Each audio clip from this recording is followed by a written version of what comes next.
Cabbage పెసరపప్పు కూరని ఈ విధంగా ఒకసారి చేసి చూడండి. పొడి పొడిలాడుతూ వస్తుంది. చాలా బాగుంటుందండి. ముందుగా ఒక గ్లాసు పెసరపప్పుని శుభ్రంగా కడిగి తీసుకోవాలి. ఇందులోకి కట్ చేసి పెట్టుకున్న 2 గ్లాసుల క్యాబేజీ తరుగుని వేసుకోవాలి.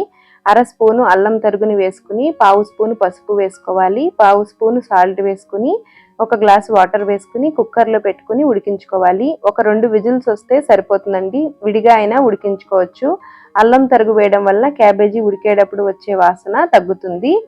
ఇలా ఉడికించుకున్న తర్వాత స్టవ్ మీద ప్యాన్ పెట్టుకుని ఒక 2 స్పూన్ల ఆయిల్ వేసుకోవాలి. ఆయిల్ వేడైన తర్వాత మినపప్పు, ఆవాలు, జీలకర్ర, ఎండుమిర్చి, పచ్చిమిర్చి, కరివేపాకు, దంచిన వెల్లుల్లి, చిటికెడు ఇంగువ పొడిని వేసుకుని ఈ పోపు అంతా దోరగా వేగిన తర్వాత రెడీ చేసి పెట్టుకున్న క్యాబేజీ ఇంకా పెసరపప్పు మిశ్రమాన్ని వేసుకుని రుచికి తగినంత సాల్ట్, కట్ చేసి పెట్టుకున్న కొత్తిమీర తరుగు వేసుకుని కలుపుకుంటే చాలా టేస్టీగా ఉంటుంది. Thank you.